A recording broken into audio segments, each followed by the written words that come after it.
Olá, companheiros e companheiras que nos acompanham aqui na página oficial do CNLB Nacional. Tudo bom com vocês? Espero que sim. Nesse dia, nessa tarde de alegria, nós temos aqui alguns convidados super especiais que vão estar pautando e conversando com a gente sobre a Semana do Meio Ambiente. Nós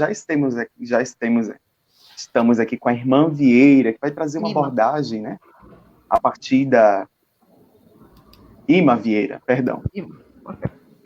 A partir da ciência, da religião, os aspectos do sínodo e toda essa importância dessa integralidade. Nós vamos também aqui ter o Padre Dário, que vai também ter uma conversa com a gente, trazendo alguns aspectos da Casa Comum. Queridos e queridas, sejam bem-vindos. Eu peço que você se apresente aí para todos que estão nos acompanhando neste momento. Boa tarde a Posso todos começar com... e todas.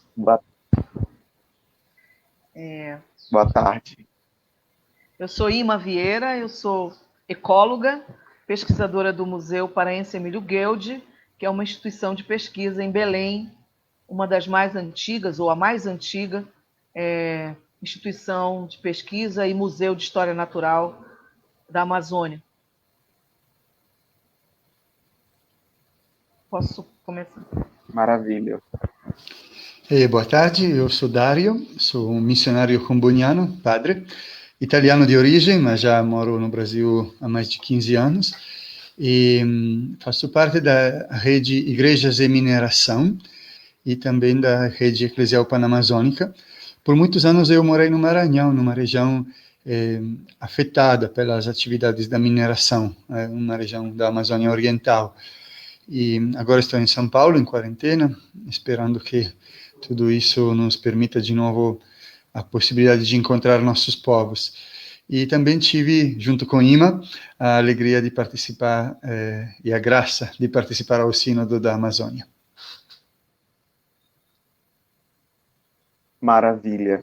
Coisa boa de termos duas pessoas aqui tão integradas, né, com a Casa Comum, com a luta dos povos, entendendo essa beleza exuberante da Casa Comum, mas a partir do anseio do povo que nela habita. É importante a gente pensar e termos essa perspectiva de toda a Casa Comum a partir do anseio que vai nos interligando, né, neste grande bioma. E aí eu queria começar a nossa conversa aqui com a Ima Vieira, a partir justamente desses aspectos do Sínodo para a Amazônia, e a partir desse horizonte da integralidade, né? Da questão de uma ecologia integral, de como nós que estamos vivendo nesta sociedade podemos vislumbrar esse horizonte a partir compreendendo a dimensão da ecologia integral. Então, queria que você partilhasse um pouquinho conosco, Ima, a partir da sua experiência e vivência de causa. Bom, em primeiro lugar, acho que é importante a gente deixar bem claro para todos que a Amazônia, eu vou falar aqui da Amazônia e sobre a Amazônia, muito mais do que de outras regiões, né? Tentando colocar a Amazônia, né, dentro da questão maior ambiental do planeta, né? Então, em primeiro lugar, eu queria dizer que a aparente homogeneidade da floresta amazônica, ela engana aos olhos de quem a visualiza de cima, né? O bioma, na verdade, ela abriga diversos tipos de florestas, diversos ecossistemas, e que eles estão todos interrelacionados, né? Então, quando a gente vê o impacto de uma queimada, de um desmatamento, a gente percebe que o efeito das queimadas e desmatamento, eles são diferenciados nesses ambientes, né? Então, a ação humana, ela tem alterado o equilíbrio da floresta, né? A sua resistência, por exemplo, a essas queimadas, ao fogo, e já estamos no momento de dizer que esses efeitos do desmatamento, do fogo, têm causado problemas de ordem irreversíveis na região amazônica, e nós estamos num momento muito frágil da região, né? o manejo da floresta pelas populações indígenas, pelas populações tradicionais, ela é bem diferenciada do tipo de manejo que a agropecuária ou que os grandes projetos extrativistas na Amazônia vêm fazendo, né? Que não se preocupa com a floresta em pé e derruba essa floresta para dar lugar a um outro tipo de atividade, né?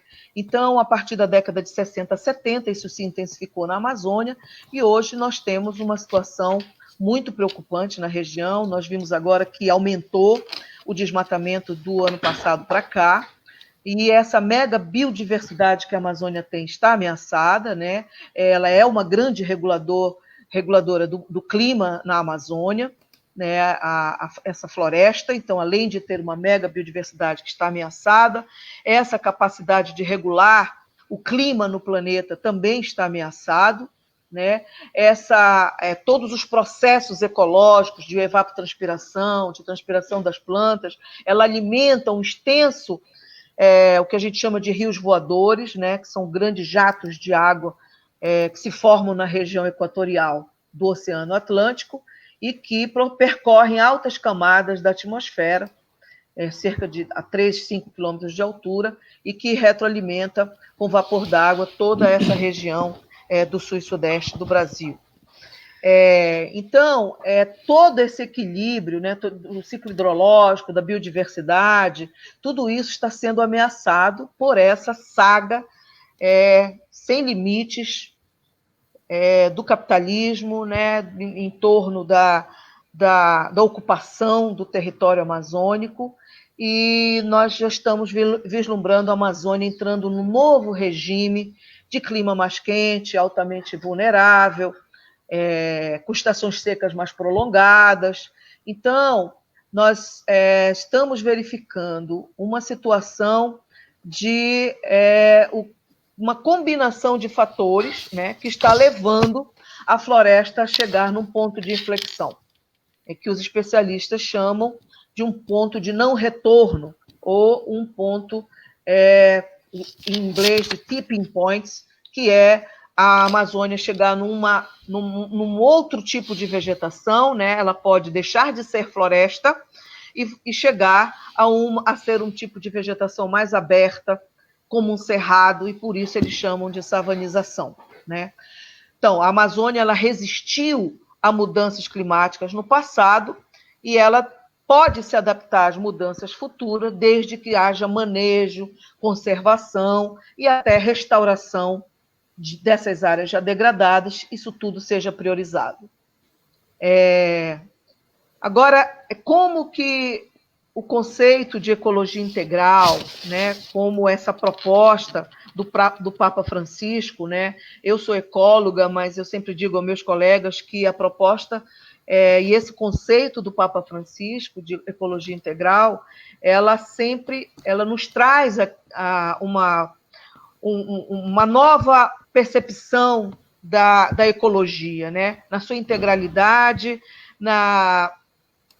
abarcando não somente a questão da ecologia da floresta, mas também a questão da justiça social, da paz, né, da igualdade entre os povos. Então, essa complexidade da Amazônia, ela deve ser tratada, a meu ver, com um conceito importante, que é esse conceito de ecologia integral, de integralidade do Papa Francisco, né?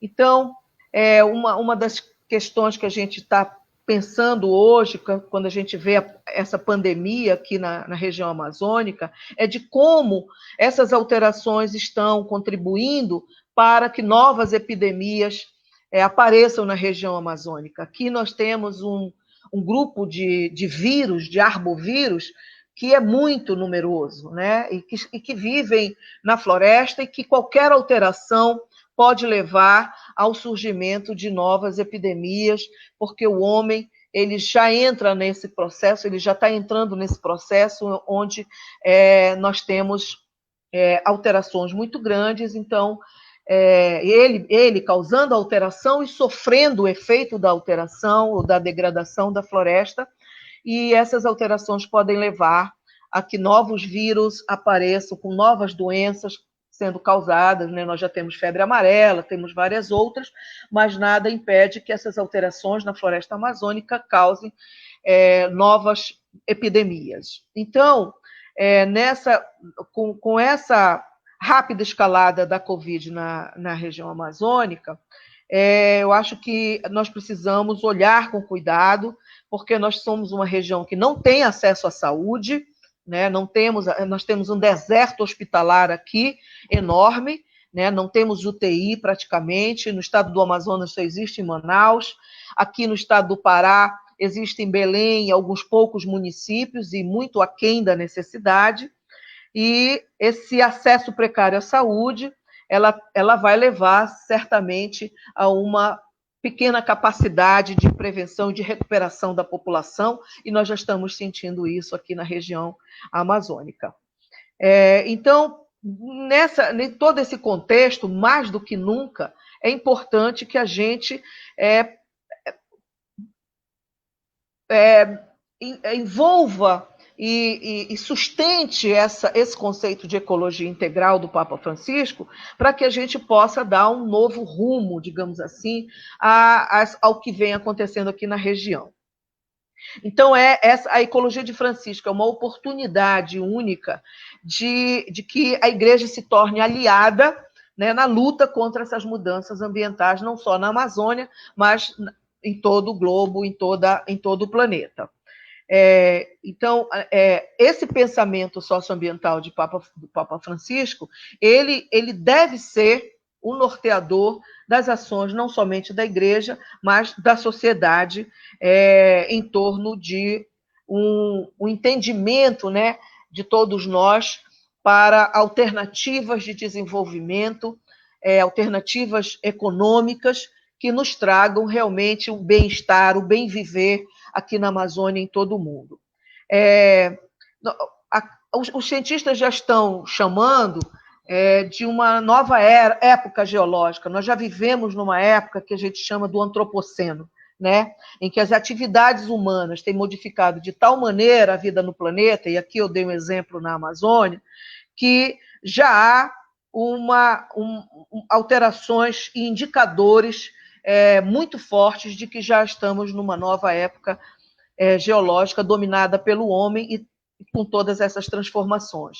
Então, nessa perspectiva, e diante da brutal transformação que a Amazônia vem sofrendo, dos impactos sobre as populações que nela vivem, o sínodo desponta como um sopro de esperança, né? Não só o sínodo, mas também a encíclica, desde a encíclica Laudato Si, o sínodo e agora a querida Amazônia, como um sopro de esperança e que possa nos conduzir a igreja, a sociedade, a um compromisso de usar o paradigma da ecologia integral, né?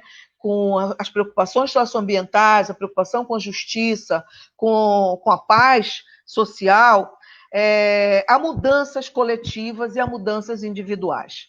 Eu não sei qual é a mais difícil. Talvez a gente possa discutir mais na frente qual é a mudança mais difícil, se essa coletiva, né, de toda uma sociedade em torno do bem viver, em torno de um planeta mais justo, né, e com essa preocupação ambiental, ou se essa mudança pessoal, né, que nos leva a ter um novo modo de vida, uma nova visão sobre o mundo, reconhecer a importância das populações tradicionais,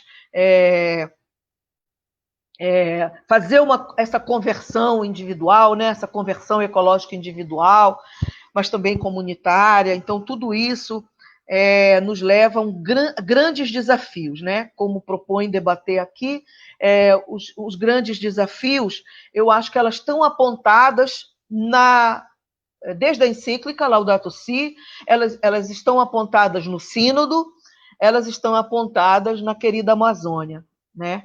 Então, a carta papal, querida Amazônia, ela cultiva uma Amazônia de esperança, né? Ela, voltando aqui para a Amazônia, que é a nossa realidade, ela aponta a educação né?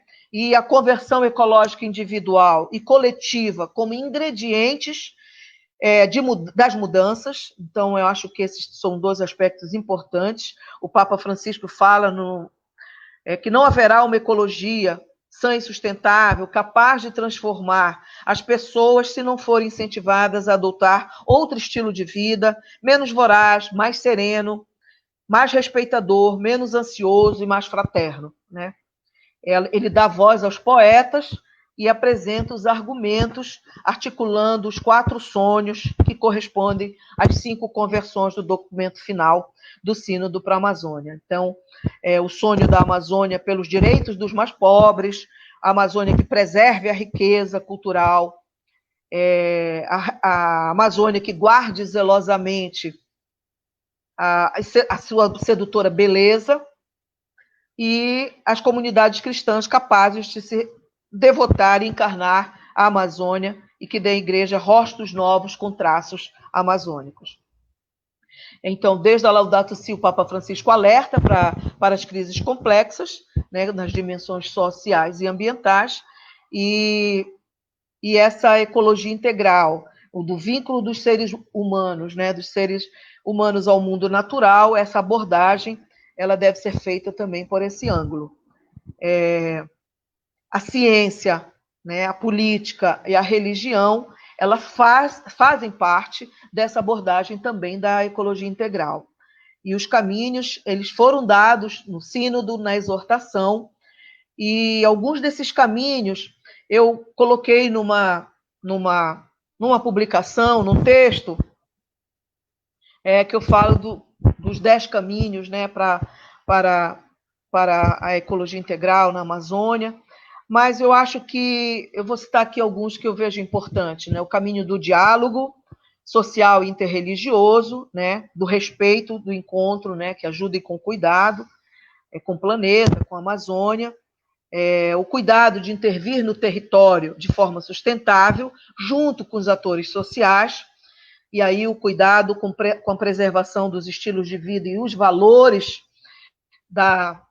dessas populações. Então, não adianta chegar aqui com uma proposta muito bonita, usando alta tecnologia, mas que vai alterar os valores dessas populações tradicionais.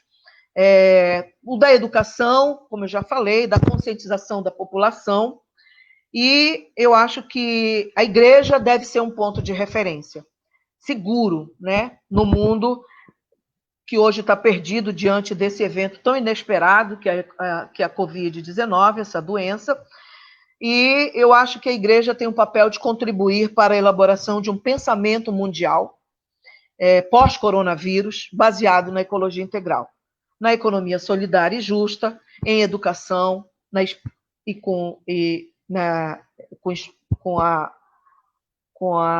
uma forte espiritualidade, né? Uma ecoespiritualidade.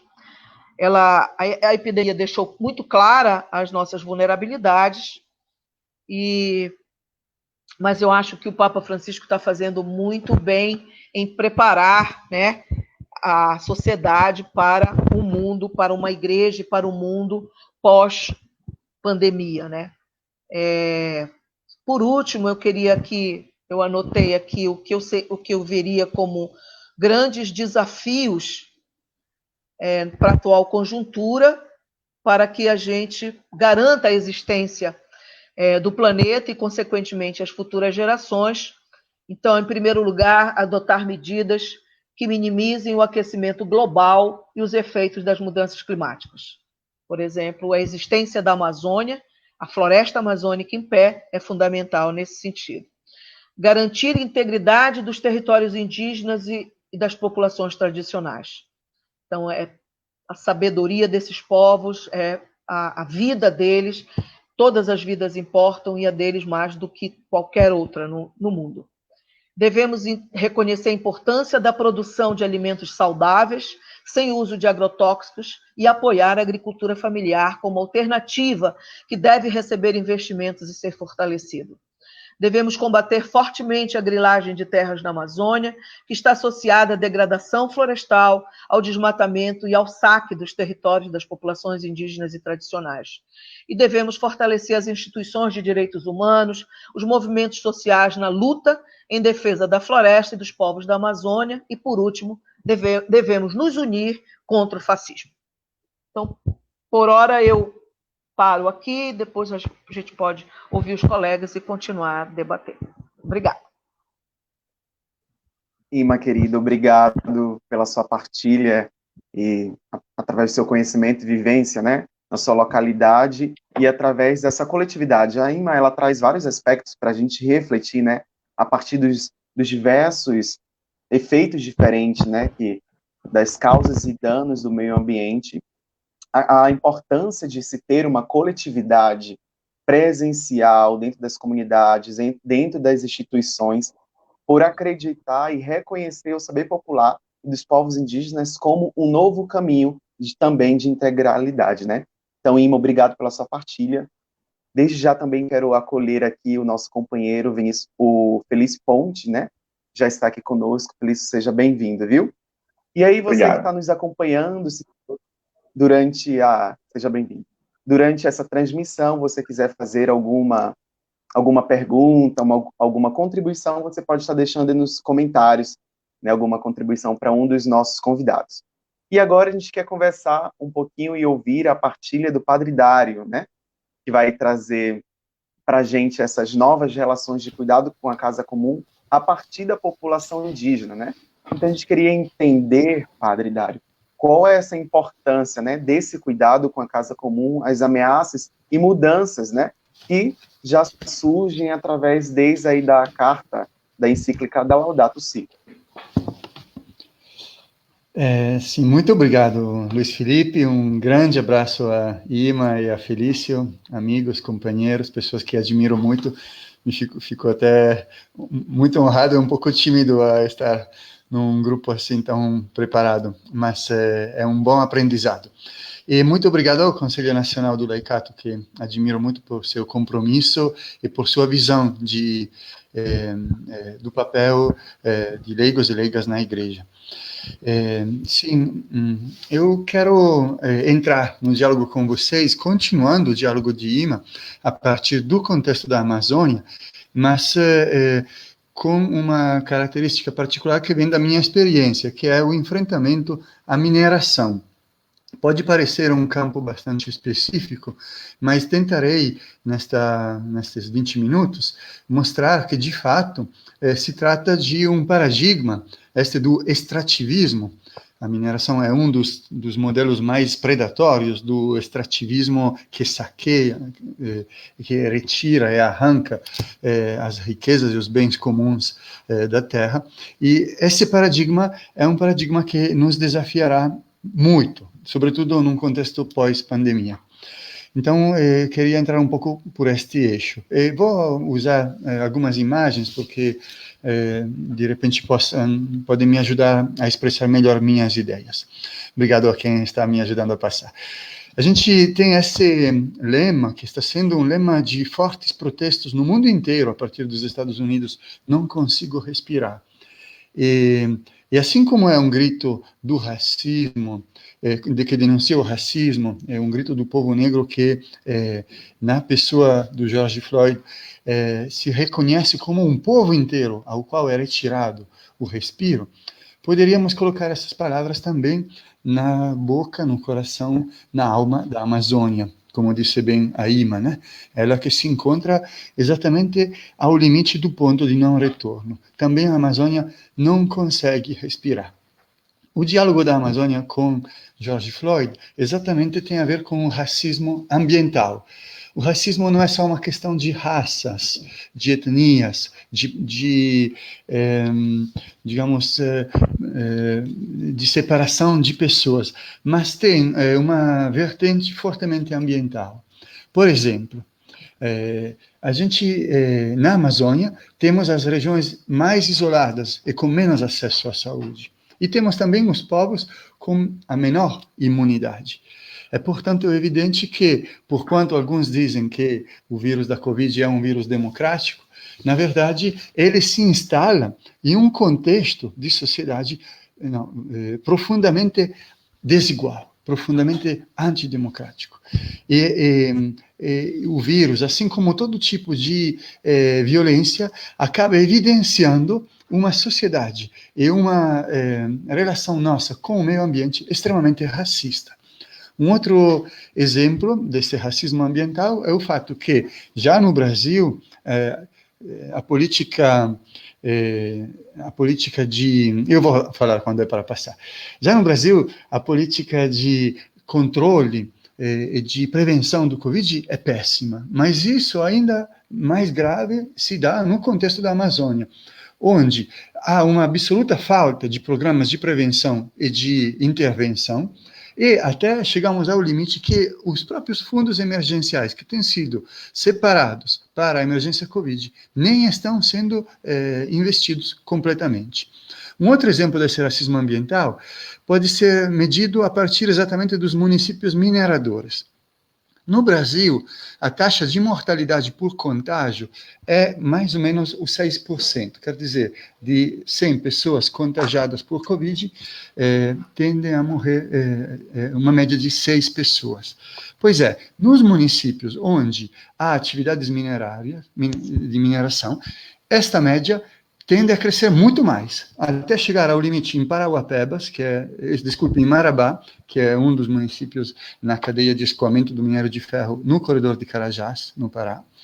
Lá, a taxa de mortalidade por contágio é o 18%. Isso mostra que há determinadas camadas da população que estão muito mais frágeis devido à poluição, aos impactos da mineração, à fragilização da sociedade em volta desses megaprojetos, que quando chega um vírus como a Covid, aí as vítimas são muito maiores, né? E esse é mais um exemplo de racismo ambiental. O último exemplo que trago para vocês é o seguinte, é a percentagem de morte entre os internados nos hospitais. Pois é, há uma diferença extrema a depender da etnia dessas pessoas. Se os internados forem todos brancos, deles morrem 28%. Mas quando os internados são negros, deles morrem 36%. E quando são indígenas, 48%. São dados da Fundação Oswaldo Cruz. Isso mostra que a capacidade, a imunidade, a força de resistência ao vírus é diferente conforme a etnia a qual a gente pertence. É mais um exemplo de como essa pandemia está explicitando um racismo ambiental. Podemos passar. No slide seguinte, eu quero mostrar quanto isso faz parte de um projeto, não é um acaso, não é digamos, uma desesperada situação, uma falta de sorte da Amazônia que se encontra num contexto desafortunado. Não, é um projeto político. É um projeto político que acaba sendo bem evidente nas palavras que vazaram, que foram publicadas do vídeo do 22 de abril da reunião ministerial, todo mundo as recorda, essas de Ricardo Salles, não vou nem retomá-las, são aquelas que falavam da importância de aproveitar desse tempo de tranquilidade para flexibilizar e deixar passar a boiada. Agora, qual é a boiada de Salles? Aí podemos passar. Não é simplesmente um interesse político, mas é exatamente favorecer os interesses de muitas empresas que, na Amazônia e nos territórios à disposição para o agronegócio e para os investimentos de capital, têm seu próprio interesse a se defender. Então, este plano político que defende os interesses empresariais é o plano que está à base da situação de racismo ambiental em que a Amazônia hoje se encontra. Vamos passar. Neste contexto, vamos tratar do extrativismo predatório, que é muito diferente do extrativismo das populações originárias, que vivem do extrativismo em uma relação harmoniosa de equilíbrio com a natureza. O extrativismo dos produtos da natureza. Mas não, o extrativismo predatório é o quê? Os bispos da América Latina o definem com uma frase muito breve, mas muito incisiva. Uma desenfreada tendência do sistema em transformar em capital os bens da natureza.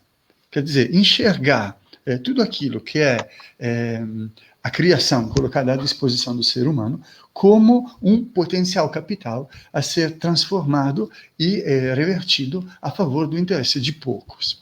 Esse é o grande drama que está ameaçando profundamente a Amazônia.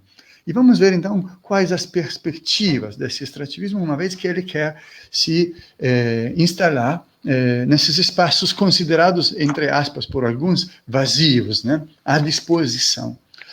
Sobretudo depois da pandemia, qual que será o grande perigo? O perigo e a necessidade de voltar à competição. Quer dizer, o país, inserido numa lógica, numa dinâmica de relações econômicas internacionais, se sentirá pressionado. Essa é uma leitura que eu faço, talvez pode ser exageradamente pessimista, mas é suportada por muitos analistas.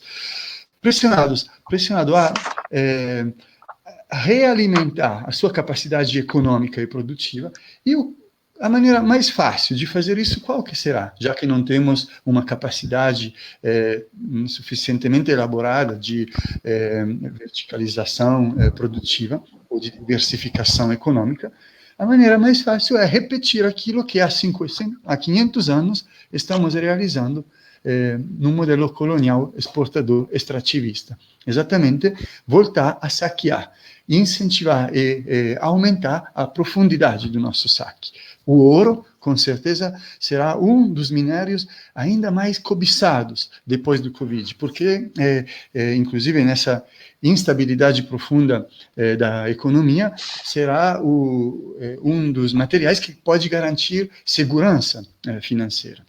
Mas também o ferro, já estamos em mercados de futuro do minério de ferro, já estamos vendendo o ferro do Brasil de 2022. Os mercados de futuro da venda do minério aumentaram nesse período dos 5,5%. Além de competir com os países estrangeiros, a partir do saque de nossos recursos, qual será, digamos, a estratégia para fazer isso? Primeiro, como dissemos a partir do modelo do nosso ministro da Destruição do Meio Ambiente, é flexibilizar. Flexibilizar significa, na opinião dele, desburocratizar, retirar todos aqueles entraves que são os mecanismos de participação e de controle social que até agora permitem às populações que vivem nos territórios integrar-se aos territórios e cuidar deles. Então, retirar a participação, diminuir a transparência, favorecer até mecanismos de autodeclaração e autocertificação das empresas e dos grandes projetos, que são mecanismos extremamente perigosos, porque não vão permitir mais um controle efetivo dos impactos e dos danos, das violações que eles provocam.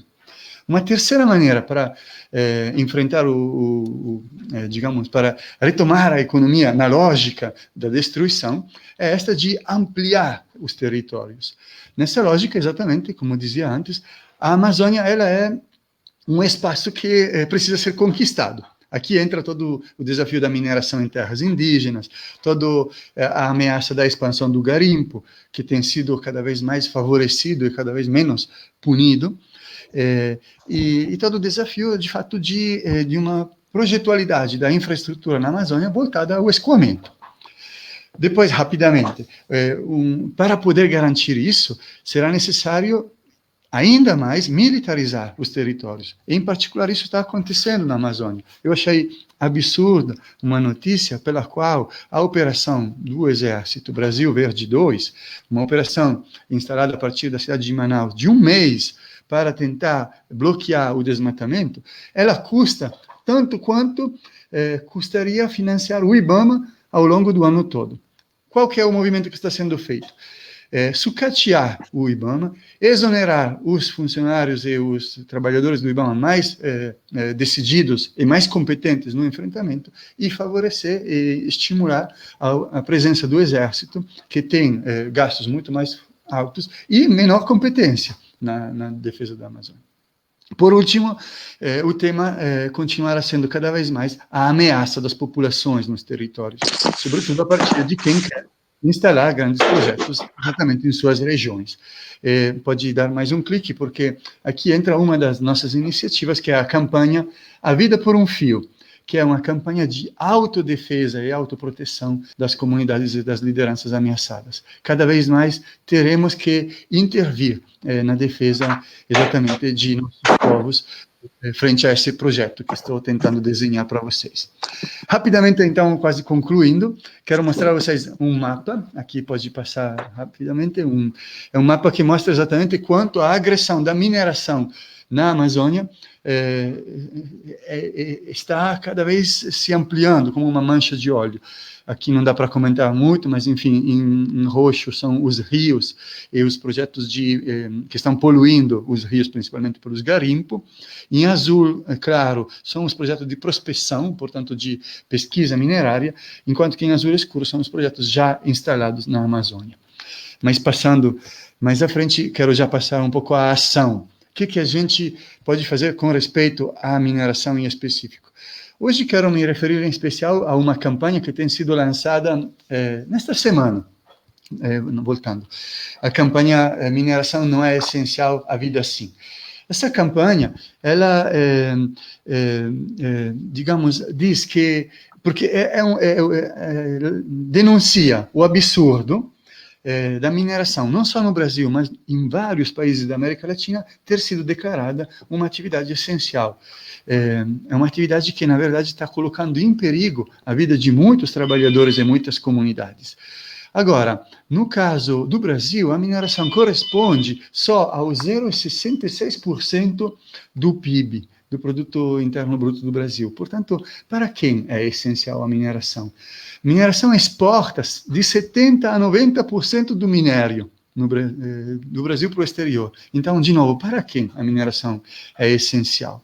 Passando de slide, esta campanha propõe algumas ações exatamente para defender, neste momento, as comunidades, num contexto de expansão da pandemia, mas também em perspectiva para forçar processos em que a política, como diz a encíclica Laudato Si, consiga se impor com mais força frente aos interesses exclusivos da maximização dos lucros da economia. Então, essa campanha sugere que, para proteger trabalhadores e comunidades, se paralisem, em tempos de Covid, as atividades minerárias, mantendo o salário aos funcionários e os impostos devidos, mas, sobretudo, se regule a política que define os estoques de mineração, as escalas e os ritmos de extração, e que se controle a mineração ilegal. É uma das ações que mais de 100 organizações no Brasil estão levando adiante, entre elas também a nossa Comissão Ecologia Integral e Mineração da CNBB. E último slide, quais então as pistas maiores que eu quero mostrar para vocês. A partir do paradigma do extrativismo predatório como algo que não queremos, como algo que ameaça fortemente, mas que temos que barrar, qual a alternativa mais viável? É exatamente na linha que dizia a professora Ima, que com facilidade agora também o doutor Felício vai comentar. Manter a força e a capacidade das comunidades em seus territórios poder afirmar seus planos de vida. A Laudato Si diz isso com muita clareza em vários espaços. O Papa Francisco diz que as comunidades e os povos originários, quando permanecem nos seus territórios, são aqueles que melhor os cuidam, cuidar desde dentro. E em um outro trecho da Laudato Si recorda que no debate, os moradores locais, aqueles mesmo que se interrogam sobre os seus próprios desejos, seus planos, os projetos de vida para os filhos, eles são aqueles que podem transcender o interesse econômico e pensar numa lógica de justiça intergeracional, numa lógica de bem viver. É por isso, com o último clique, que eu também quero fazer referência à economia de Francisco e Clara, como dizia a professora Ima, e esse evento que está fortemente conectado ao Sínodo da Amazônia e à nossa busca de alternativas e de caminhos. Uma economia que não seja mais de extrativismo predatório, mas que seja circular, agroecológica, com projetos efetivamente autossustentados e protagonizados pelas comunidades locais. Era isso que queria partilhar com vocês. Desculpem se me alonguei um pouco e espero que tenha sido útil. Obrigado, Padre Dário, pela partilha, né, enriquecedora, onde o senhor traz vários aspectos também sobre a questão do racismo ambiental e essa perspectiva de como a população como um todo precisa ter esse olhar e essa presença mais efetiva no meio da população, né? E também o pós-Covid, né, que isso nos faz refletir aí com algumas frases, né, de impacto também, como competir, flexibilizar, ampliar a militarização e as ameaças que esses impactos podem causar. Obrigado pela partilha. Agora a gente quer conversar e chamar para essa nossa roda e essa nossa ciranda, junto com todo o Conselho Nacional do Laicato, o Felício, né, Felício Pontes, que também participou aí de várias redes, dessa construção, que a gente dialoga a nossa Amazônia, e dialoga também o bem viver através dos biomas e através dessa ecologia integral que a gente está pensando aí nessa semana do meio ambiente. Então, Felício, seja bem-vindo, viu? Eu queria que tu falasse para a gente, né, sobre essa proteção do meio ambiente nos dias atuais e quais os desafios e oportunidades que a gente pode gerar para trazer vida, né, a essa nossa casa comum, ao nosso bem viver e ao nosso bem-estar para toda uma população. Boa tarde, Luiz Felipe, boa tarde, querida Ima e querido Padre Dário.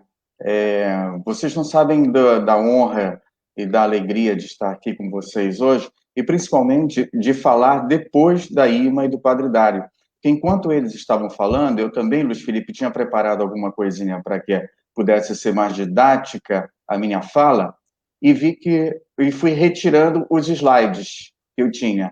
Foram caindo, quando a Ima começou, depois Padre Dário, e eu fiquei circunscrito a um slide só. Isso é uma grande vantagem para quem fala por último. É uma grande vantagem, porque o meu trabalho fica muito reduzido, já que os dois fizeram uma explanação magnífica, e eu diria que entre nós três nós não combinamos antes nada do que iríamos falar aqui, mas as falas, vocês vão ver depois dessa minha pequena explanação, que elas estão completamente interligadas entre si, completamente interligadas. Isso já foi feito nesse primeiro momento, com informações preciosas da Ima, a nossa querida diretora do Museu Guild, que para mim, a grande organização, instituição de ensino e de pesquisa da Amazônia, e o Padre Dário com uma experiência enorme na questão da mineração, que tem trazido luzes para todos nós, principalmente no campo do direito, que nos ajuda muito com essas informações a fazer o que nós temos que fazer, que é o nosso papel enquanto membros do Ministério Público, que é a defesa dos povos e comunidades tradicionais, entre eles aqueles atingidos pelos projetos de mineração. E eu queria, então, Luiz Felipe, começar essa fala tentando trazer o que me sobrou da questão do que os dois deixaram para mim. E acho que o que os dois deixaram para mim é uma proposta significativa que vem sendo trabalhada desde a época que a Repam conseguiu fazer com que houvesse a escuta, a grande escuta que desagou no Sínodo para a Amazônia, e ela nos trouxe uma proposta nova, essa grande escuta, que foi aceita pelos bispos da Amazônia, pelos padres sinodais, inclusive Padre Dário, que era a proposta do direito da natureza. E eu queria começar aqui fazendo uma coisa que eu não fiz ainda antes em nenhum lugar, e acho que posso fazer agora, se o Padre Dário me permite, que é fazer a leitura do texto que eu tive a oportunidade de apresentar ao Papa Francisco quando do Sínodo para a Amazônia. Nós, dentro da Repam, dividimos os temas, e Padre Dário, que está aqui, foi ele, juntamente com o bispo de Roraima, nosso vice-presidente da CNBB, Dom Mário Antônio, que na hora da divisão chegaram comigo e disseram: você fica encarregado de fazer a proposta do direito da natureza. E falar sobre os direitos da natureza não era uma coisa fácil, porque nós, no Brasil, estamos tentando com isso há muito tempo, desde Belo Monte, a que o Brasil reconheça esses novos direitos e não conseguimos até hoje. E não conseguimos. Aliás, na América Latina, nós temos uma decisão favorável em relação à Corte Constitucional da Colômbia, sobre o direito à natureza, inclusive da Amazônia colombiana. Temos também, na Constituição da Bolívia, na Constituição da Bolívia e da Constituição do Equador, esses dois países consagram o direito da natureza, estão à frente de nós, e nós ainda estamos atrasados. E eu nunca tinha feito isso em público, nunca tinha falado aquilo que eu falei lá para o Papa Francisco, naqueles 15 dias de muita graça que nós tivemos por estarmos com ele de manhã, de tarde, de noite, debatendo a Amazônia.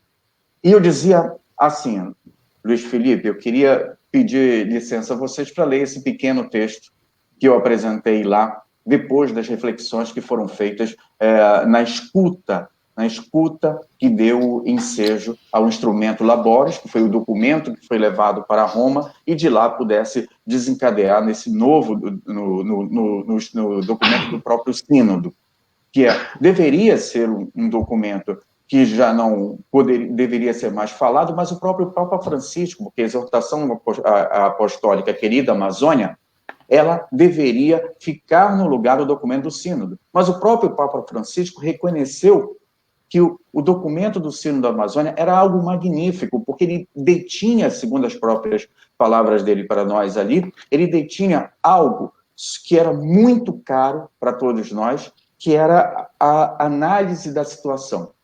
E ele elogiou muito a análise que foi feita do que se passava na Amazônia, e isso era básico, porque sem uma análise de situação extremamente sólida, você vai cometer erros no tocante a políticas públicas, a ações das organizações não governamentais e ações, é claro, da própria Igreja Católica no Brasil. E isso, com uma análise de situação muito bem calcada, isso não esse erro, essa possibilidade de cometer esse erro era bem menor. Então eu comecei dizendo assim, Ima e Padre Dário vão se lembrar bem dessas palavras. Caríssimo Santo Padre, caros padres sinodais, irmãs e irmãos auditores e peritos e peritas do Sínodo. No Brasil, há uma expressão muito usada entre os profissionais da área jurídica quando não existe mais possibilidade de apelação. A expressão é a seguinte: vá recorrer ao Papa. Aqui estou. Venho defender uma nova proposta, que trata-se dos direitos da natureza. Quando os primeiros abolicionistas brasileiros do século XVIII proclamaram os escravos como sujeitos de direito, foram ridicularizados. No mesmo sentido, foram hostilizados os defensores do direito ao voto para mulheres e pobres no século XX, início do século XX. Em todos esses casos, a sociedade obteve incalculáveis ganhos. Agora, a humanidade caminha para o reconhecimento da natureza como sujeito de direito. A visão antropocêntrica utilitária está superada, o que significa dizer que os humanos não podem mais submeter os recursos da natureza a uma exploração ilimitada que colocou em risco a própria humanidade. Daí, a necessidade de se impor limitações éticas e ecológicas à ação humana. O ponto de inflexão, Ilma já não trazia isso, de onde não podemos mais voltar em relação à Amazônia é quando o desmatamento passar de 20% a 25%. Já chegou a 17% na Panamazônia e na parte brasileira chegou a 20%. A consequência será um processo de savanização do bioma, ou seja, um ecocídio. A primeira menção sobre os direitos da natureza foi em 1972, quando foi publicado um artigo chamado As Árvores Devem Ter Direitos. Foi um artigo do professor norte-americano Christopher Stone. Desde então, intensificaram-se os debates com juristas, teólogos, filósofos, biólogos sobre esse assunto. Hoje, há o reconhecimento da natureza como sujeito de direito em diversas legislações dos Estados Unidos e nas legislações municipais dos Estados Unidos e na Convenção sobre a Diversidade Biológica, assinada no Rio de Janeiro durante a ECO 92. Nas constituições da Bolívia e do Equador, esta tese já foi encampada. O artigo 71 da Constituição do Equador diz o seguinte, olha como é simples a coisa aqui.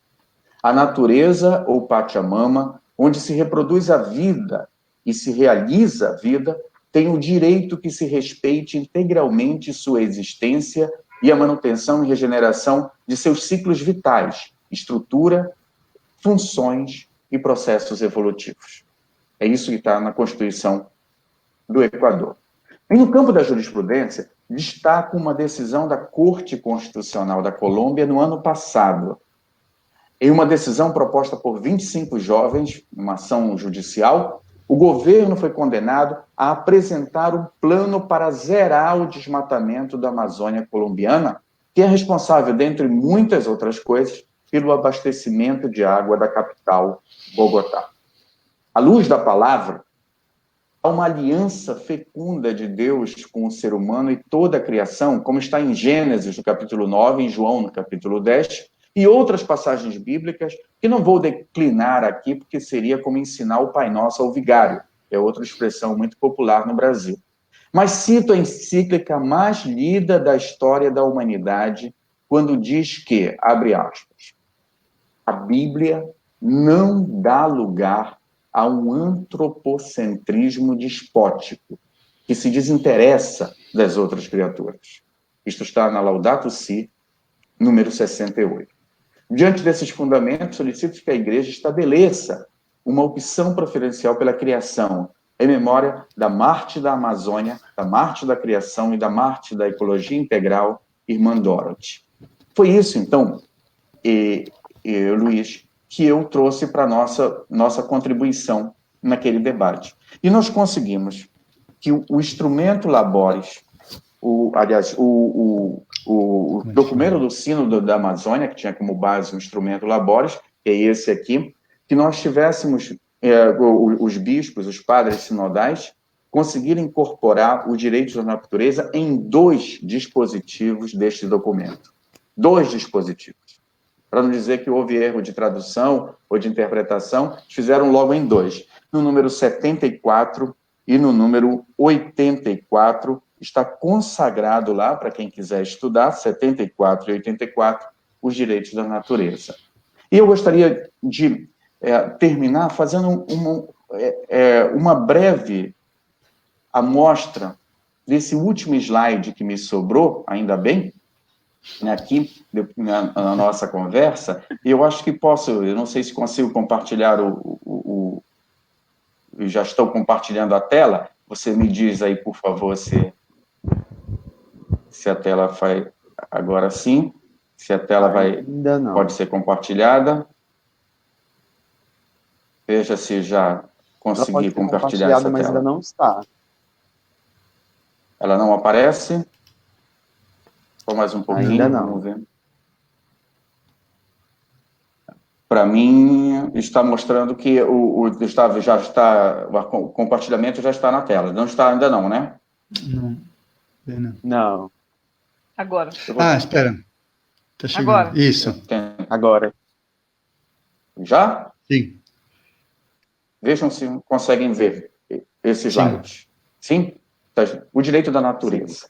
Eu queria só aprofundar um pouco aquilo que foi dito pela doutora Irma e pelo padre Dário, no sentido de que talvez o passo decisivo para que a gente consiga fazer com que as propostas que foram apresentadas pelas 2 falas que me antecederam possa se tornar mais forte, mais verdadeira, se nós levarmos em consideração uma proposta de mudança na legislação sobre o direito à natureza.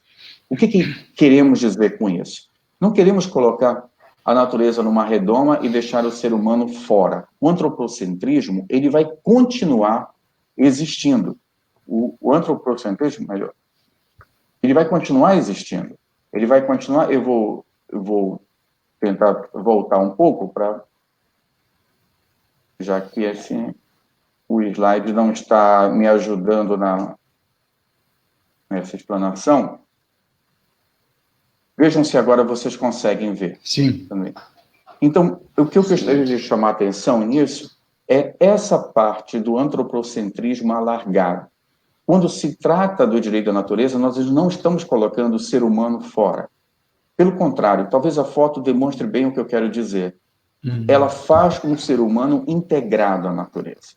Um tipo de pensamento que era comum aqui onde nós vivemos, na Abya Yala, na América do Sul, mas que foi completamente ignorado, muito ignorado, durante os anos de colonização, as centenas de anos de colonização.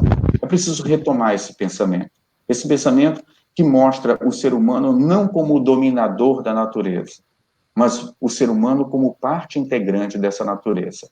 A Laudato Si é muito clara em relação a isso, ela já abriu o caminho.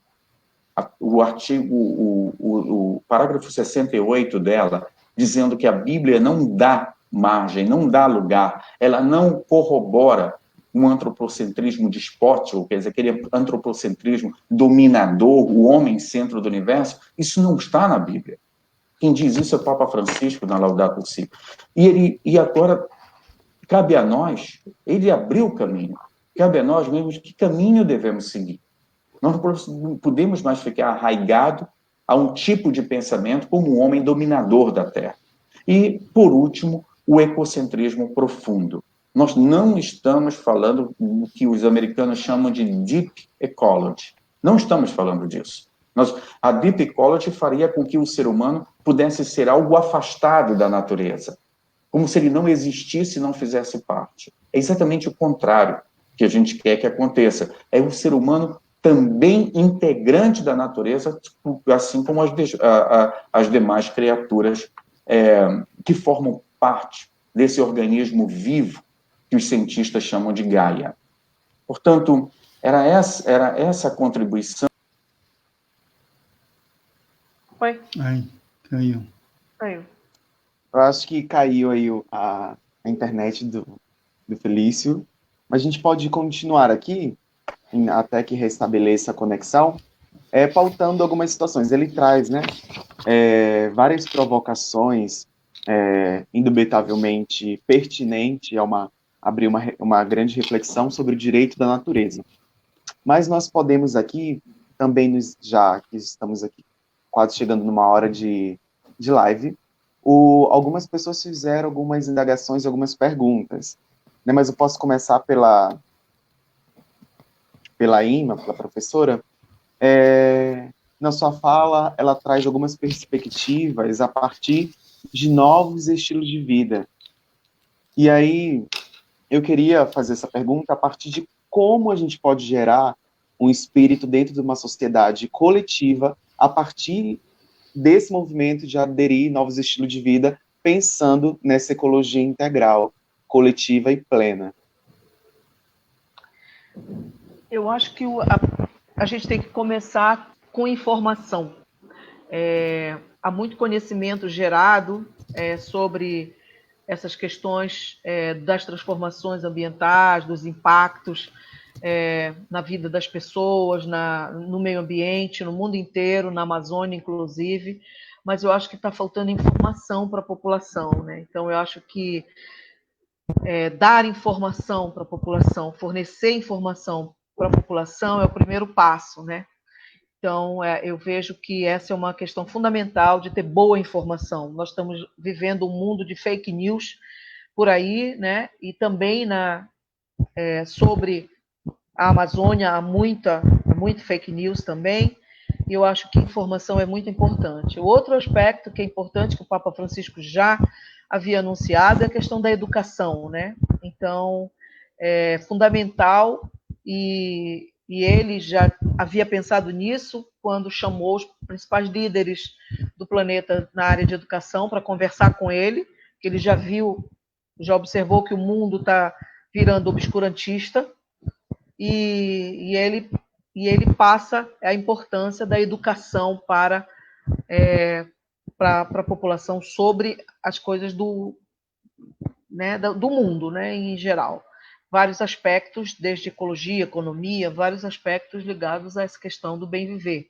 Então, acho que informação, educação são muito importantes, e é também importante que a igreja, eu acho que, assim, mais um aspecto da igreja, eu percebo que o sínodo, as questões colocadas pelo Papa Francisco desde a Laudato Si ainda não estão incorporadas, integradas na alma assim, da Igreja Católica.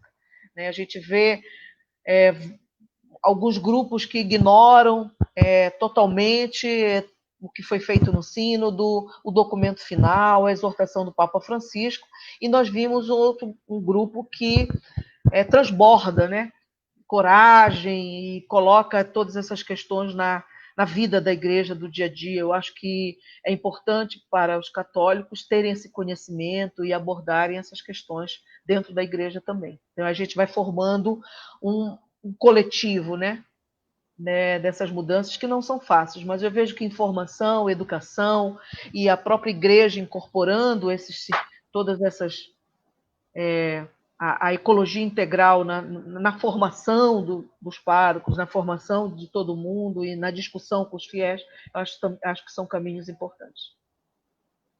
Ai, maravilha, né? Então a gente, na tua fala aqui, eu acho que é de fazer-nos esperançar, de ir atrás de uma leitura e se aprofundar para ter prioridade na fala, não tem outro caminho, né? Tem que estudar a Laudato Si, tem que estudar o sínodo, tem que estudar a exortação, eu acho que está faltando muito isso.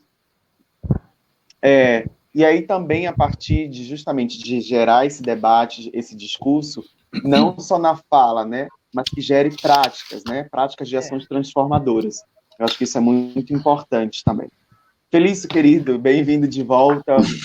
Eu acho que deu um problema de conexão. Você pode concluir aí com o seu tempo, com a sua explanação, tá bom? A gente estava aqui fazendo algumas perguntas já, e a doutora Ima nos respondeu sobre novos estilos de vida, né? A partir de buscar informação e incentivar esse processo. Mas é com você agora, de volta.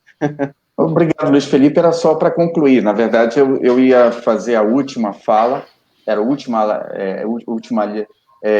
frase que eu ia dizer, que era só uma frase de agradecimento. Não ia nem entrar na questão das hidrelétricas. Eu acho que pensaram que eu ia entrar e me boicotaram, caiu toda a eletricidade aqui, não deixaram eu falar mais.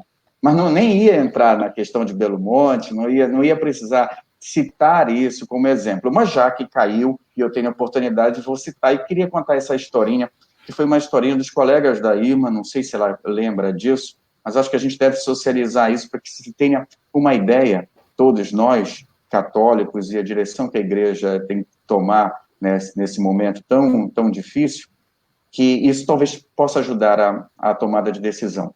Uma vez, logo no início, um pouco antes de Belo Monte ser construída, nós fizemos já 28 ações contra Belo Monte e Luiz Felipe, para você ter uma ideia. E eu acho que estava um padre Dário ali pela 4ª ou 5ª ação, e eu recebi 2 colegas da IMA, do Museu Guild, que tinham acabado de fazer uma investigação na Volta Grande do Xingu. E chegaram comigo no gabinete e falaram o seguinte: olha, Felício, nós estamos aqui porque a situação do Xingu, para nós, que somos biólogos, é mais grave do que eu estava imaginando. Foi o que aconteceu. Nós descobrimos que existem alguns tipos de plantas endógenas que só existem naquela região. E elas estão exatamente onde vai ser o lago artificial da hidrelétrica, onde vai ser construído o canal com o lago. Elas vão ficar inundadas, nós não vamos ter como salvar isso, e nós não sabemos, não estudamos nada sobre isso, não conseguimos estudar ainda nada que pudesse nos levar a alguma conclusão, mas essas 2 espécies estão aí. Logo depois, alguns ictiólogos também chegaram comigo no Ministério Público Federal e disseram o seguinte: olha, se o hidrograma de consenso, que é aquilo que seria um hidrograma de consenso de Belo Monte, que uma parte de... O Belo Monte é um grande desvio de água. Ele tira a água do Xingu, da Volta Grande do Xingu, para passar por um canal artificial que tem mais concreto do que o canal do Panamá, e é ali onde vai ser gerada a energia. Então, Belo Monte vai deixar uma vazão muito reduzida, é uma parte de 100 quilômetros, onde nós temos mais de 20 mil pessoas morando, inclusive 2 terras indígenas, a terra indígena Paxamba e a terra indígena Arara da Volta Grande. E eles disseram o seguinte: várias espécies de peixe naquela área, na Volta Grande do Xingu, só existem ali. Se essa água for desviada, a quantidade de água que ficará não produzirá oxigênio suficiente e eles morrerão. Isso ainda não aconteceu, Luiz, porque nós conseguimos, no ano passado, que o IBAMA não deixasse que a água do Xingu fosse desviada da forma como eles queriam que fosse desviada. Mas a parte da planta nós perdemos. Nós perdemos duas, pelo menos.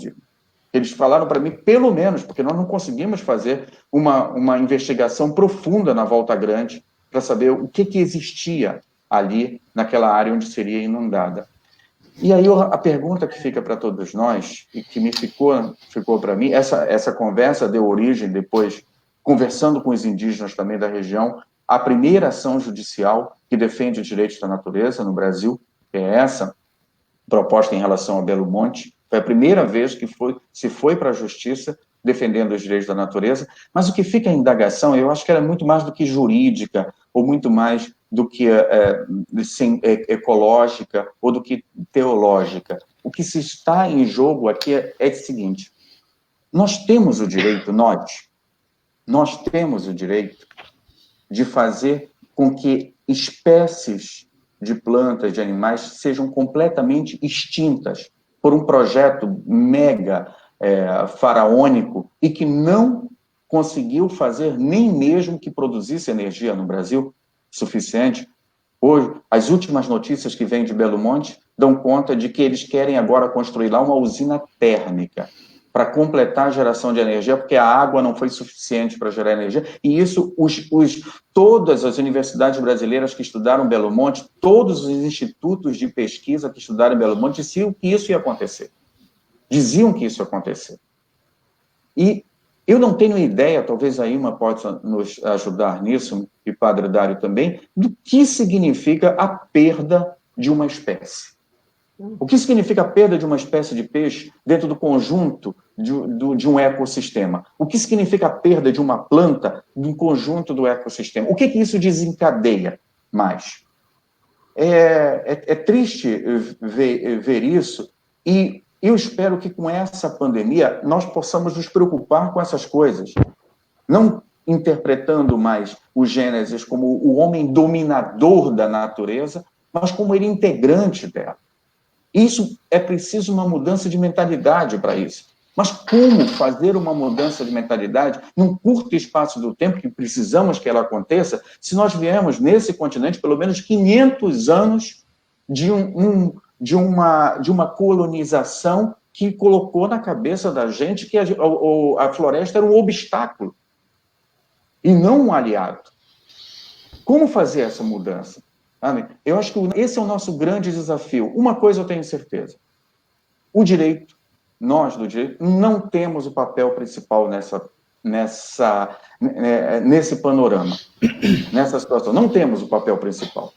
Eu acho que precisamos que a sociedade civil venha com os cientistas, a religião, todo mundo junto, mostrando as consequências disso, não só para o Brasil, não só para os habitantes, os pescadores da Volta Grande do Xingu. Não vamos pensar só neles. É claro que eles são os primeiros atingidos, mas eles não são os únicos atingidos. Isso, de alguma forma, vai atingir a todos. Vai atingir a todos. E acho que esse momento, sabe, para acabar, queria acabar com essa fala, Luiz Felipe, a minha conclusão, de que nós talvez não tenhamos vivido ainda um momento tão propício para isso acontecer. Esse debate é uma prova disso. Olha a nossa tela. Olha para esse conjunto aqui. Nós nunca estivemos, talvez, na história da Igreja, com uma relação tão próxima entre ciência e religião. Nunca. Eu ouso dizer isso. Nunca foi tão favorável para nós e tão necessária uma mudança de atitude como temos agora. Nós temos ciência e religião juntos, trabalhando juntos. Desde a encíclica Laudato Si, houve uma aproximação imensa entre os cientistas e os teólogos. E eu acho que esse é um caminho que, por mais difícil que seja o caminho a ser seguido, ele nos traz uma esperança muito grande. E esse quadro que eu estou vendo aqui, que todos nós estamos vendo, de ciência e religião trabalhando juntos, nos dá uma esperança muito grande de que nós podemos chegar a essa mudança que precisamos. Obrigado, Luiz Felipe. Ah, que maravilha. Eu acredito que as falas de vocês, todas essas partilhas nos enchem assim de esperança, sobretudo para toda uma população e para tudo também para os mais novos, os mais jovens que estão chegando aí e querendo também se adentrar no conhecimento e na luta e na causa em defesa também do ambiente da Mãe Terra. Nós temos algumas perguntas aqui para vocês que deixaram aí na página, e aí a gente também, não sei como está o nosso tempo aqui, mas para a gente também ganhar um tempinho, primeiro saudar o Padre Zenildo, né, que está nos acompanhando e que recebeu alta, né? Padre Zenildo, que bom lhe ter conosco aqui. E ele faz uma pergunta, eu posso direcionar essa pergunta também já para o Padre Dário. Estamos diante de escolhas políticas no campo socioambiental escaradamente perversa. Isso não tem exigido ações mais audaciosas no campo da garantia de direitos, do respaldo científico, da atuação pastoral e das forças organizadas, né? Ele faz essa indagação e eu posso direcionar essa pergunta para o Dário para a gente também estar partilhando. Olá, Padre Zenildo. Muito foi obrigado. Compreensível? Sim. Um abraço grande de parte de todos nós, Zenildo, força, e que bom que estamos na caminhada. O Padre Zenildo também estava conosco no sínodo e contribuiu muito. E ele tem esse desafio ao qual tanto Ima como o Felício se referiram, da educação, né, das novas gerações de igreja. Então, é duplamente importante a tua pergunta, porque temos que realmente transmitir essa angústia, mas também esta paixão para uma igreja que toma posição para as novas gerações, para o mundo do laicato, para o mundo religioso, para padres e bispos, né? Realmente não dá mais para perder tempo. Isso já Papa Francisco o dizia para nós, né? Já não temos mais tempo. Comecemos, vamos, né? Este sentimento de angústia é a primeira coisa que eu acho que nos cabe, que está sendo bastante transmitido para nós nesse tempo da Semana Laudato Si, dos 5 anos de memória e celebração da encíclica, do relance de 1 ano Laudato Si, que colocará a Igreja a trabalho, né? Eu acho que neste ano de Laudato Si temos um rumo e temos algumas provocações para assumir. E também queria resgatar algumas denúncias corajosas que a Igreja fez. A última carta dos bispos da Amazônia, de toda a Amazônia, né, todos os bispos da Amazônia, publicaram uma carta muito forte, exatamente denunciando, mas ao mesmo tempo apontando caminhos de reconstrução e de esperança. Foi traduzida em 4 ou 5 idiomas, inclusive em tucano, me parece, né, em língua indígena, para exatamente alcançar ao máximo possível a opinião pública mundial. Temos essa responsabilidade também de ser uma igreja do Brasil a diálogo com a igreja do mundo, porque é um tema que envolve o mundo inteiro. Eu creio que nos caiba dar vigor a essa posição profética da igreja, vigiar também com respeito a outros tipos de alianças que podem ser ambíguas ou perigosas. Eu, infelizmente, não tive tempo de aprofundar, mas hoje recebi uma notícia que me deixou preocupado, né, de meios de comunicação católicos que fizeram um encontro com o presidente da República, estabelecendo com um acordo de comunicação a serviço de comunicação positiva a respeito da política de governo, que nesse momento não me parece exatamente o que precisamos fazer. Então, assim, uma igreja que tenha a capacidade de dizer as coisas quando precisam ser ditas, e no caso da Amazônia não podemos nos silenciar agora, e depois assumir essa defesa. Volto a recomendar a importância de apoiar esta campanha A Vida por um Fio, porque é uma campanha que começa a se deslanchar agora, na formação de lideranças de modo capilar.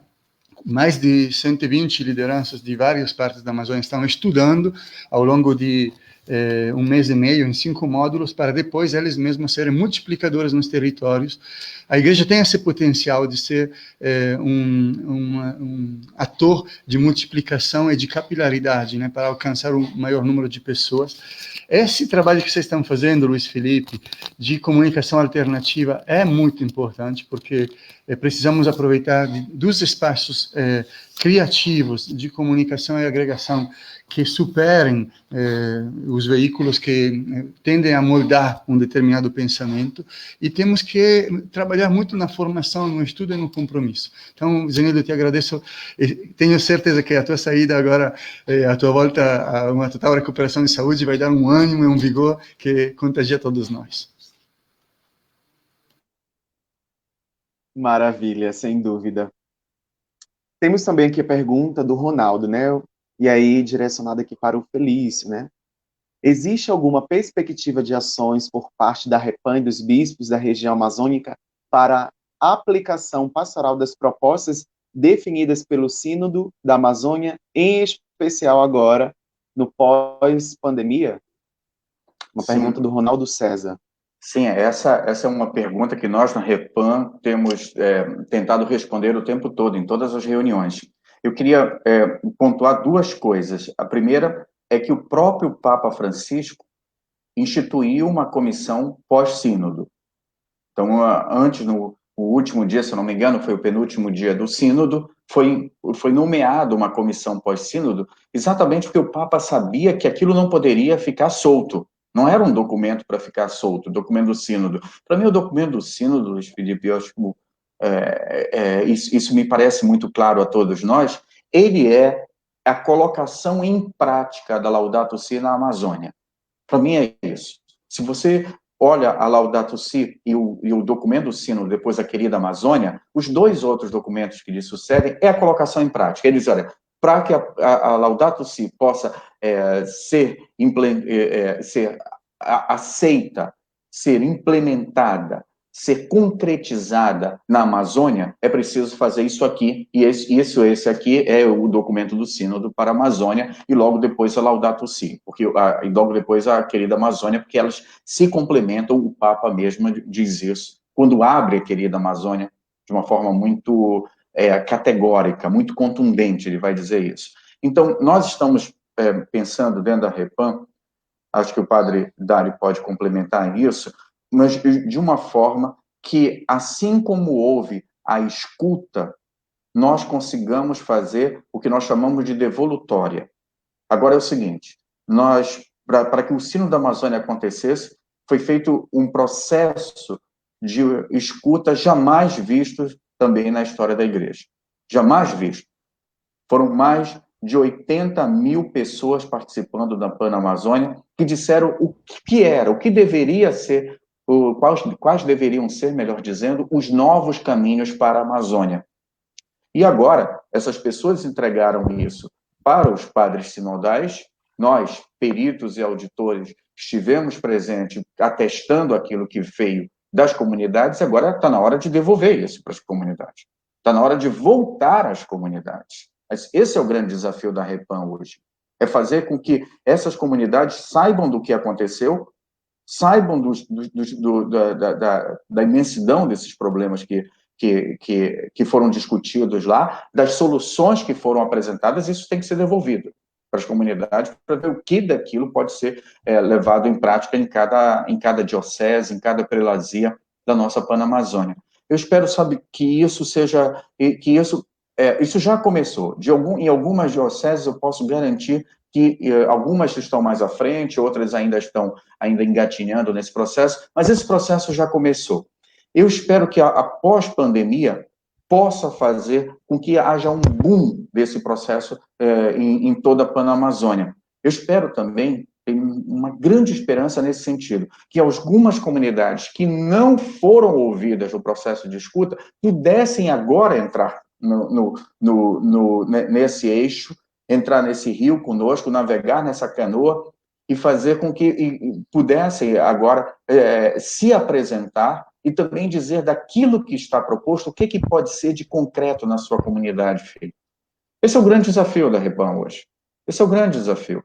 Eu acho que não é mais a formulação de documentos, a não ser as denúncias, como aquelas que os bispos fizeram, e a Repam participou disso, dos bispos da Amazônia, o padre Dário acabou de mencionar, uma carta contundente, uma carta forte, muito forte, mostrando os problemas, Luiz Felipe, que nós estamos vivendo no Brasil e apontando caminhos. E uma coisa que eu gostaria de chamar a atenção nessa carta, para dizer quanto profética ela era, ela se preocupava com a questão do Covid-19 nos povos indígenas antes de nós chegarmos na situação que nós estamos. Hoje eu leio, cara Ilma, caro padre Dário, caro padre Zenildo, hoje eu leio aquela última carta dos bispos da Amazônia como um documento profético, como a crônica das mortes anunciadas. Nós estamos vivendo hoje uma inércia total do governo, principalmente em relação aos povos indígenas. Se nós estamos hoje com uma epidemia massacrando nossos povos indígenas, nessa semana eu perdi duas grandes lideranças Munduruku, perdi uma grande liderança Xicrim, amigo meu, perdemos, e agora eu acabei de receber a informação, desculpa pela emoção, mas acabei de receber a informação de que o cacique Juarez, que foi para mim o grande responsável por não ter sido construída a usina hidrelétrica de São Luís do Tapajós, que era chamada pela Folha de São Paulo de a segunda Belo Monte, a segunda, não foi construída pela luta desse senhor, ele foi acometido, Luiz Felipe, da Covid-19 e não está bem. Então, isso tudo numa área onde e nós já tínhamos avisado o governo, tínhamos entrado com ações judiciais, numa área onde está infestado, está invadida por madeireiros e garimpeiros. E a Covid chegou lá.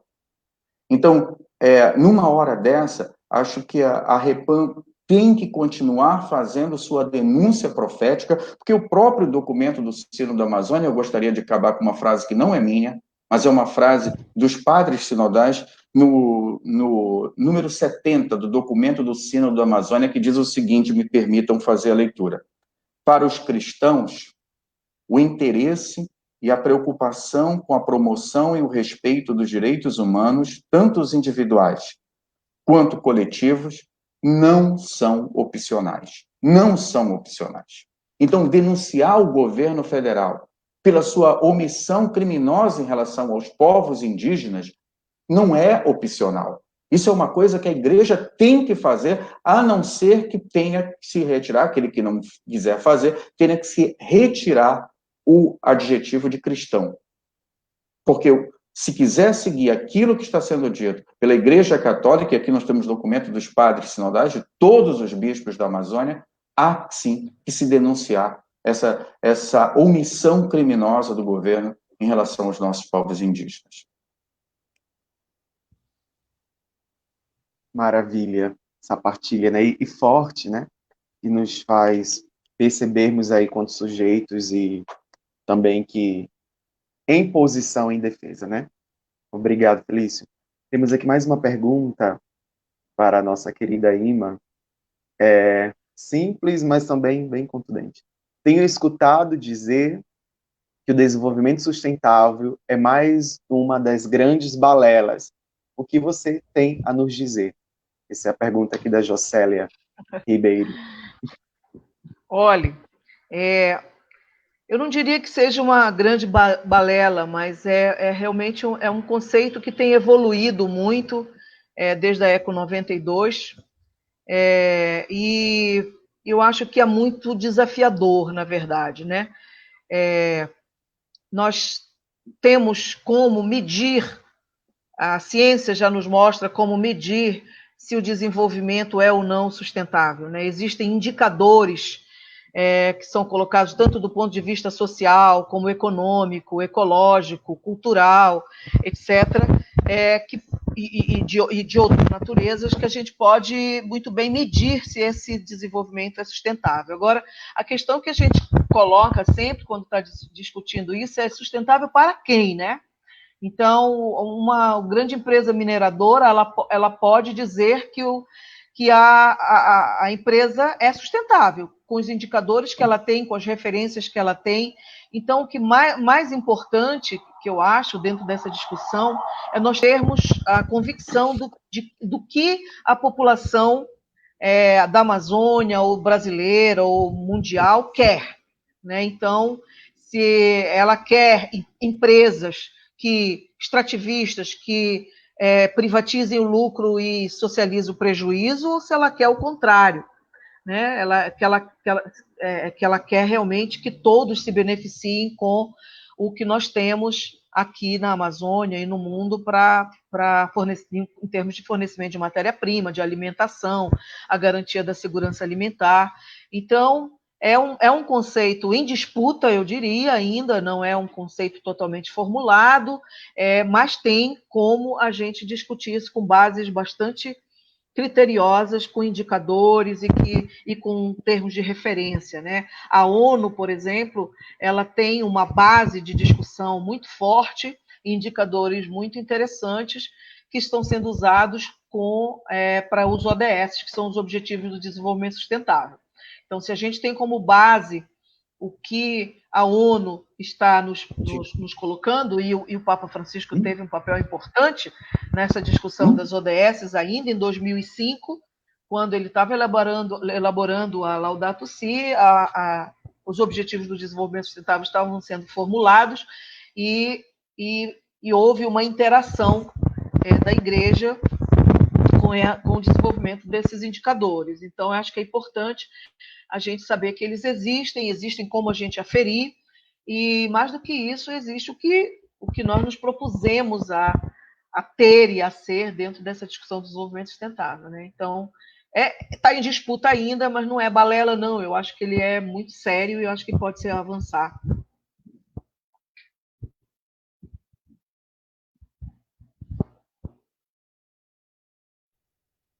Opa, meu microfone estava desligado. Obrigado pela partilha também conosco e essas respostas. A gente tem várias aqui perguntas que o pessoal estão colocando aqui na página, mas o nosso tempo já está quase, né, cedendo, então a gente abre agora para as nossas considerações finais, né? Primeiramente, desde já, agradecer essa oportunidade e honra, né, de estar com vocês nessa roda de que a gente vai partilhando a vida e vai partilhando sonhos e utopias de concretudes.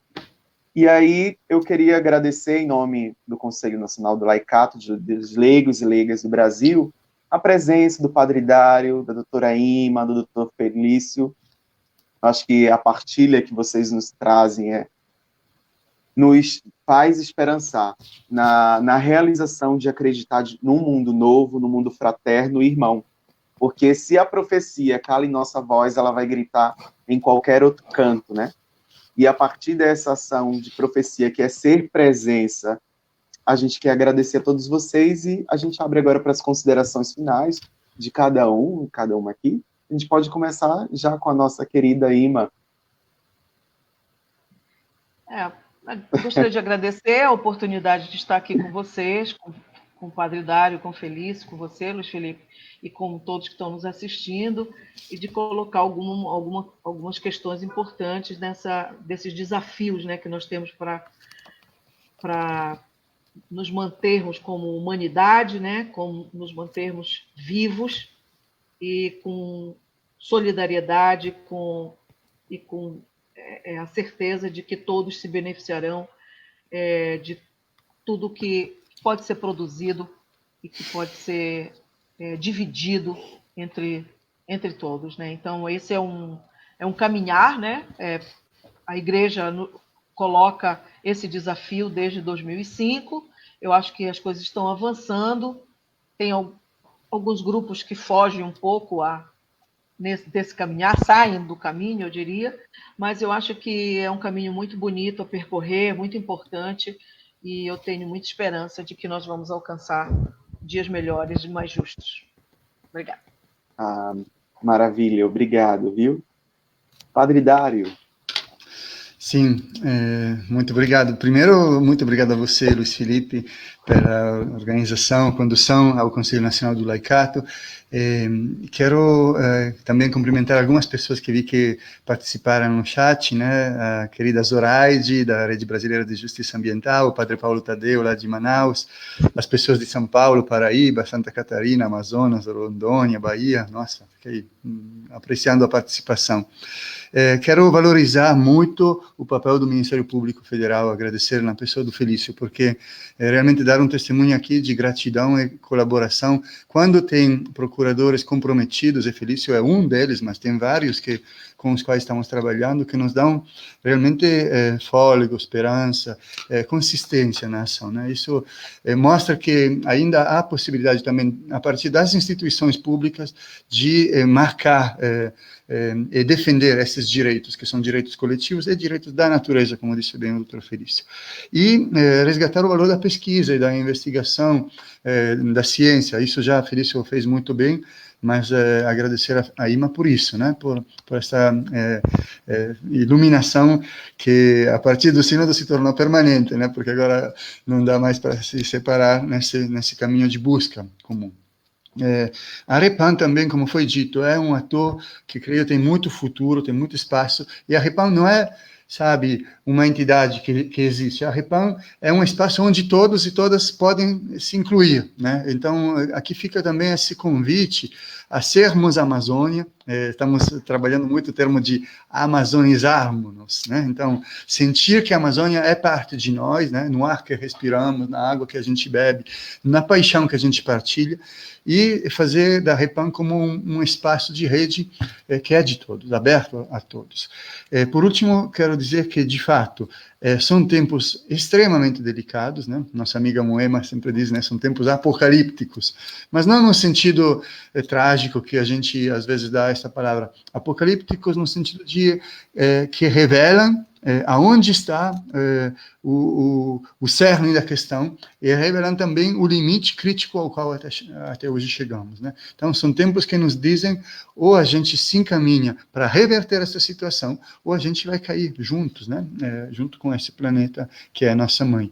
Então, nesse tempo apocalíptico é muito importante a participação, a esperança das comunidades, né? Não é um acaso que o livro do Apocalipse se abre com as 7 comunidades, expressão de nós que estamos aqui participando, somos pequenas comunidades que acreditam que a partir da nossa fé, do nosso compromisso, da nossa aliança, é possível sim abrir novas visões, né?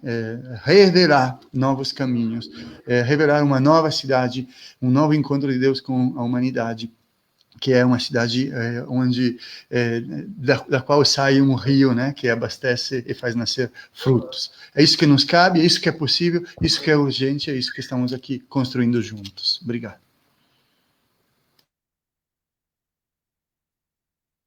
Maravilha, obrigado, viu, Padre Dário? E também, a gente também convida agora Felício para dar sua contribuição final. Oi, estão me ouvindo? Sim. Obrigado, Luiz. Então, Felício. Luiz, eu queria me despedir de vocês todos e de quem está nos vendo e ouvindo com uma coisa que eu tenho trabalhado na revista Família Cristã, na minha coluna Povos da Floresta. Aliás, não sei se eu poderia fazer propaganda da editora Paulinas aqui. Bom, mas agora já foi feito, está ao vivo. Eu vou ter que ir até o final. E o que eu gostaria de trazer era um artigo que eu estou trabalhando para o próximo mês da revista, tentando mostrar a importância dos povos indígenas, de um modo geral, que une a ciência com o conhecimento dos povos indígenas.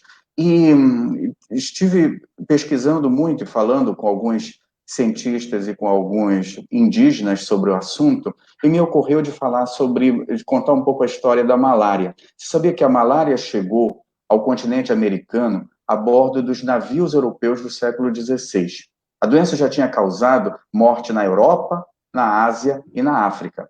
Na América do Norte, ao tempo da colonização, o estrago foi grande. A malária matou 1 em cada 5 colonos europeus, segundo o relato do governo da Virgínia, ali das 13 colônias americanas. A doença não encontrava um medicamento eficaz para combatê-la até topar com o povo Inca, no Peru. Eles utilizavam uma planta para curar cólicas, calafrios, arritmias cardíacas. Era chamada de quinquina. Uma pequena árvore das famílias das rubeaceias. Entre os europeus, o remédio ganhou outros nomes que derivam de um fato histórico que eu queria contar para vocês aqui muito rapidamente. Francisca Henrique de Ribeira era condessa de Chinchón e ela foi acometida pela malária. Ela era uma mulher do vice-rei do Peru que tinha recém-chegado a Lima em 1630. Ela começou o tratamento com o remédio Inca e foi curada. A notícia rápido se espalhou na Europa através de um missionário jesuíta chamado Barnabé de Cobo.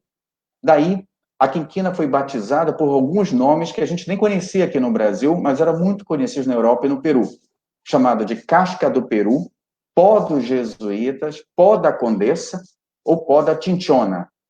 Esse era o nome da quinquina. Na Europa, esse princípio ativo foi extraído pelos franceses, por 2 cientistas franceses em 1820. E ao batizá-los, olha o que esses cientistas fizeram. Eles usaram o termo quinina. Era referência ao nome original na língua quechua. Os indígenas o chamavam de quina-quina, quer dizer, a casca das cascas. Era um remédio poderoso para o povo inca.